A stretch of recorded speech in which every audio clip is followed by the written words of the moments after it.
Here's 5 things to really look out for when you're buying a house, especially when you're already under contract and doing an inspection. If you're a first-time home buyer, do an inspection.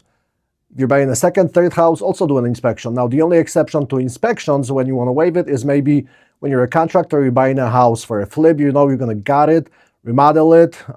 Maybe this is not as important because you're getting your offer accepted probably at the lower price because you waived that inspection. Number 1 will be radon. Do a radon inspection when you're buying a house. Now, the reason why. Radon is everywhere. It's a gas that comes from underground. Now, you cannot see it, you cannot smell it, but too much of it in your basement could be dangerous. So make sure you get it. Is it a deal breaker if the radon shows up in your home? No. The remediation is not that hard. Typically, it costs around $1,500 to $3,000. And typically, you're going to ask the seller to take care of the problem. So get that done because you just want to know and you want a peace of mind. Now, keep in mind, radon, even if it comes low, certain times of year, it's lower and then it's higher. And on any given day, it could be a little different. So even if you do a radon inspection and it comes in super low, under the threshold, just repeat it maybe 6 months later after you bought a house.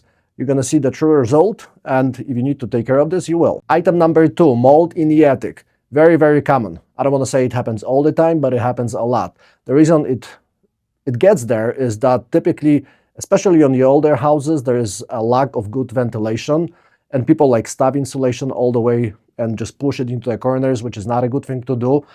Make sure you get the inspection done and have your inspector really go inside of the attic and just look for those signs. Again, easy fix. If there is some mold, you just want to know about it so you don't get any more damage or more mold, which could be dangerous. So make sure you check for mold in the attic. Now, this one doesn't happen very often, or it does in specific areas. If you're buying a house in an area where there's a lot of mature trees and you see a huge tree in front of the house, there's a good chance, I would say, that your sewer is clogged because of all the roots, and many times it's collapsed. So do a sewer inspection. What the inspector is doing is they put a camera into your sewer, and they're going to see if it's clogged or not, or semi-clogged. Many times it's actually collapsed because of the roots. Now, this repair is costly, typically around $7,000 to $10,000. So you definitely want to know about it and not to find out when you finally move into the house. 4 and 5 are leakage problems or cracks in the foundation. Now, this is common because all the houses at some point will settle, and some of these houses, and a lot of them actually, will develop some cracks. Now, not all the cracks are going to leak water, but some will. Okay, so here's the issue. If the basement's already finished, there's no way to tell. But if it's not finished, pay attention to anything that looks like in the corners of the walls and the floors.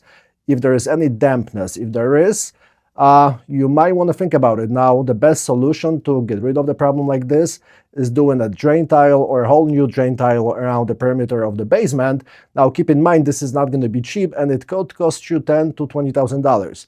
Now, what they do is they just cut out a perimeter around the basement, and they put a pipe, a lot of gravel. The pipe has holes in it, and all that water that comes from the rain goes into the pipe, then goes to your sump pump.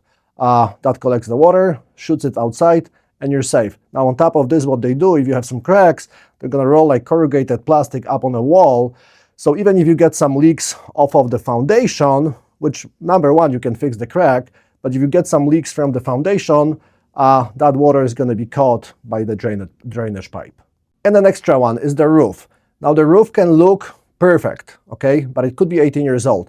Now, if it's perfect, looks good, it's 18-year-old, there's really nothing wrong with it, aside the fact that it's older. One thing you got to keep in mind, your insurance, when there is a damage claim on a roof, if the roof is older, you're going to have a much higher deductible because of that.